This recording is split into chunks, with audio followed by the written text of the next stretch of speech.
Welcome to Solicited Advice to Live Your Best Life. I'm your host, Kate Hess. You're in the right place if you're tired of feeling stressed, anxious, and overwhelmed, or if your critical inner voice is the loudest voice in your head. Join me each week for actionable, healthful, and healing habits based in mental and emotional hygiene practices to help you turn your self-criticism into self-love. And along the way, bring more freedom, serenity, resilience, and joy into your life. I'm a mental and emotional hygiene coach, and I'm thrilled to join you each week to answer your questions and help you live your best life. Today we're talking about something I struggled with a few times over the last several years. I've learned a lot from those experiences, and I'm excited to share what I now know with you. Today's questioner asks, how do I overcome spiritual burnout? Although I was exposed to religion as a kid, I didn't grow up particularly religious. And I was in my 30s before I understood one could be spiritual without actually belonging to an organized religion. If asked my beliefs today, I would describe myself as spiritual but not religious.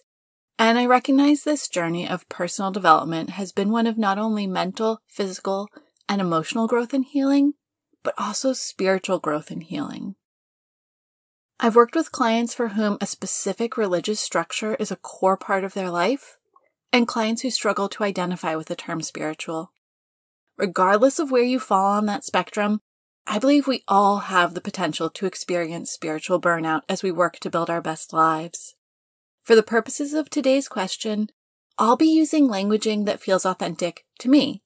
If it doesn't resonate with you, focus on the concepts, not the specific words I use to describe them. If you're listening to this episode while driving, doing the dishes, folding laundry, or working out, don't worry about taking notes. I've done it for you. You can get your copy of the worksheet at nourishnestbreathe.com/P26. That's P as in podcast and the number 26. And I'll also put the link in the show notes. First, let's talk about what spiritual burnout is. I touched on burnout in general in episode 18 of the podcast.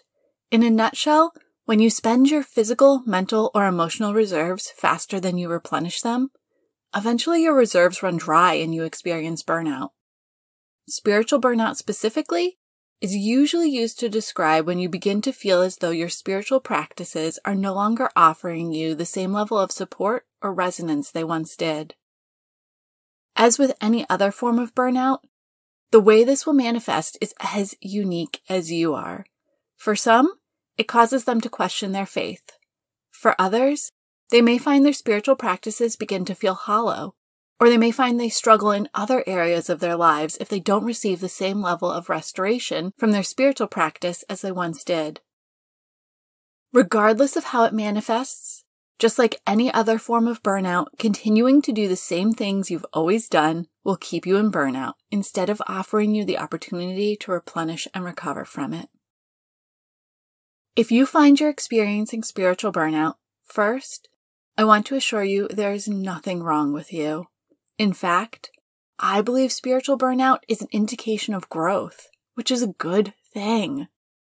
Sometimes it happens because we've been pushing and growing so quickly we haven't given ourselves time to fully integrate and process. Think of this as the equivalent of blowing a fuse by running too many appliances at once. And sometimes you experience spiritual burnout when you realize you've outgrown some of your old beliefs, but you aren't sure how to move on from them. Often these beliefs are ones you inherited or absorbed from society, your religion, your family, friends, or another external source. Just like any other beliefs we inherit or absorb, as we get to know ourselves better, we may discover something we've always just gone along with without questioning. Suddenly it just doesn't make sense with everything else we believe. If you discover that inherited or absorbed beliefs which you no longer align with are part of your spiritual burnout, and if they are part of a larger spiritual or religious practice, you don't have to throw the baby out with the bathwater. You've probably heard me say it before. You have the right to take what resonates and leave the rest. If there's a particular teaching, belief, or thought pattern you no longer want to be a part of your life, you can choose to release just that particular aspect. Or you can choose to release the entire structure that it's a part of. It's your choice, and only you know what's right for you. If you haven't already downloaded this week's worksheet, now would be a great time. Grab your copy at nourishnestbreathe.com/P26. That's P as in podcast and the number 26. Take some time to really zoom in and ask yourself these questions. What beliefs feel out of alignment to me? Why am I struggling with these beliefs? How does releasing these beliefs change the way I view my overall spiritual understanding? What belief or beliefs do I want to replace these unaligned beliefs with? Use whatever technique works best for you when it comes to self-reflection. You could ponder these questions during meditations, while on a walk, or in a journal. If you're new to this type of self-reflection, when do you do your best thinking? When do you have aha moments on any project you're working on? It might be in the shower. It might be while you're commuting to work. Whatever it is, ask yourself these questions as you move into that activity to direct your mind toward exploring them when you're most apt to have insight. This is also a great time to tap into your intuition. I've got a powerful journaling exercise to tap into your intuition in my Intuition 101 course. I'll add a link to learn more and register in the show notes. It's important to allow yourself to question your beliefs and gift yourself with the grace to allow them to adjust and grow as you do. However, spiritual beliefs can be part of the bedrock you've built your life on. I recognize it can feel scary to even question them, much less consider releasing them. I encourage you to think about each choice you make as a fork in a path. If you find you've released something you'd like to have back, you simply walk back down the path and take the alternate road at the fork. It's okay to experiment. Maybe that looks like going to a new church one week. Maybe that looks like trying Qigong instead of yoga for a week. Perhaps it means reading books written by teachers from a variety of spiritual backgrounds. Again, the way you explore and experiment is as unique as you are. How do you like to learn and explore in other aspects of your life? Yoga is an important part of my spiritual practice. For several years leading up to my yoga teacher training, I attended a yoga class 3 to 5 times a week. My physical practice intensified during my teacher training, with nearly daily asana either at home or in class throughout the 8-month program. And then I completed my yoga teacher training, and I didn't get on my mat for almost 3 months. I was experiencing my first round of spiritual burnout. I had neither the interest nor the energy for a physical yoga practice. But here's the thing. Asana, the physical yoga poses, is just one part of the 8-limbed practice of yoga. That left me with 7 other ways to explore yoga off the mat. At first, I struggled with not practicing. I felt like I should be practicing asana. I did just finish a teacher training program. But as I began to release that should, I opened myself up to other ways to explore yoga off the mat. And the result? Not only do I have a daily asana practice again, but I also deepened my spiritual practice, connection to, and understanding of yoga by spending several months focusing on the other limbs of yoga.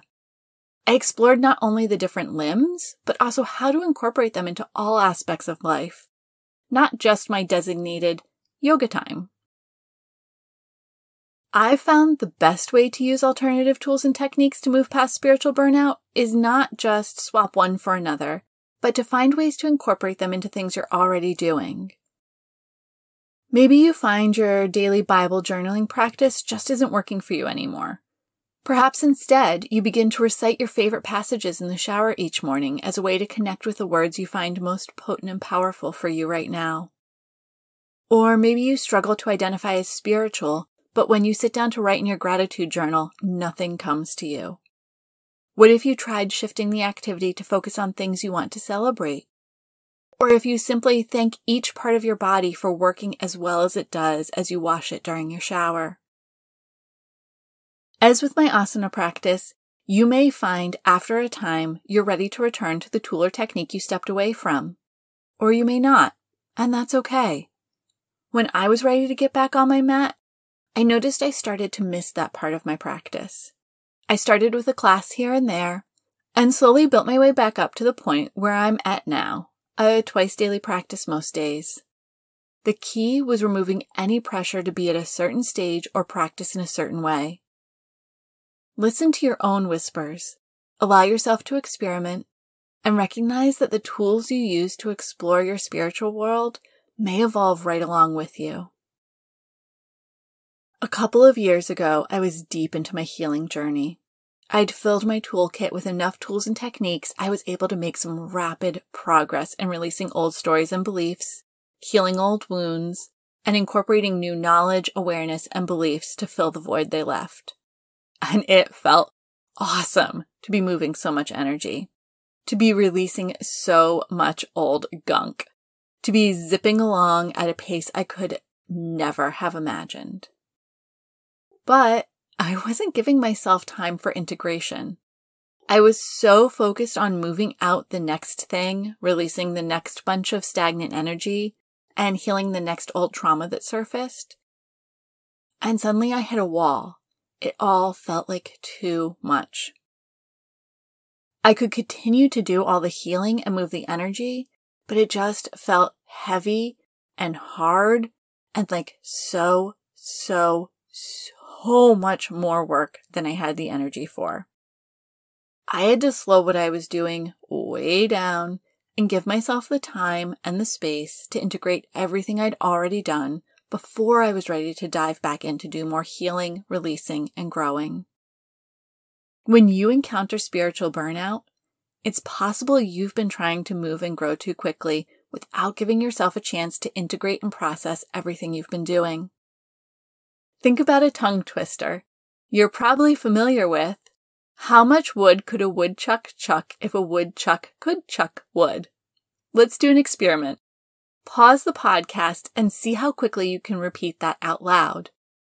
Then see how quickly you can repeat it in your head. Okay, did you give it a try? Chances are you could repeat it in your head much faster than out loud. Your mouth just couldn't keep up with the words you were trying to get out. I like to think of healing and growing too quickly like this.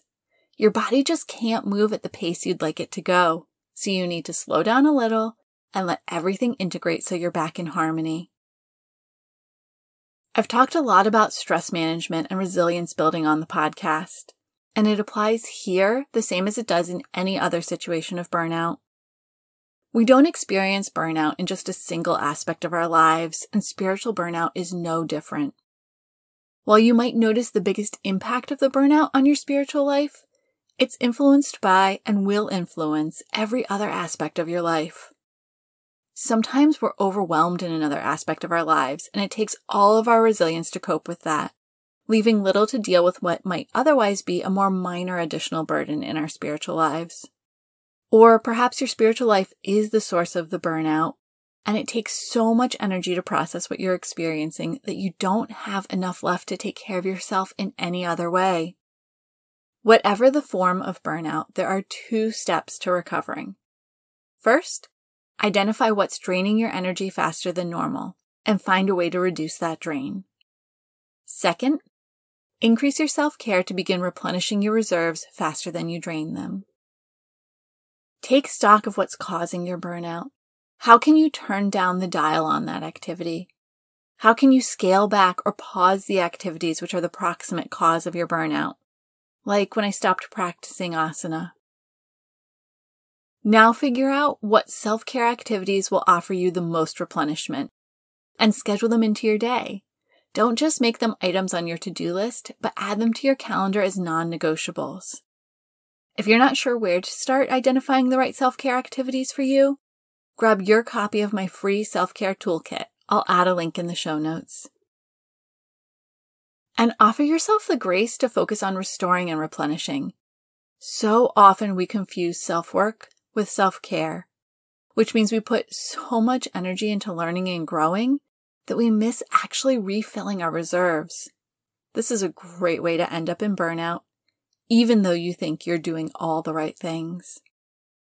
If you're not sure you fully understand the difference between self-work and self-care, check out episode 4 of the podcast where I do a deep dive on the differences. Moving past spiritual burnout starts with identifying the cause or causes and then finding the most authentic way for you to respond to them. You might need to release a belief or set of beliefs you no longer find are in alignment with you. You might need to find new tools and techniques for your spiritual practice. Or you might need to slow things down to allow yourself to integrate and restore. There are so many different reasons spiritual burnout can manifest in your life. And there are so many different ways it can show up. I've put together a companion worksheet for this week's episode to help you explore the different causes of spiritual burnout and how to help yourself recover from them. You can get your copy at nourishnesttbreathe.com/P26. That's P as in podcast and the number 26. Thank you so much for joining me today for this episode. Please hit subscribe wherever you receive podcasts. If you've got a question that you'd love to hear addressed on a future episode, please submit it using the form on my website at nourishnesttbreathe.com/podcast. I'll include that link in the show notes.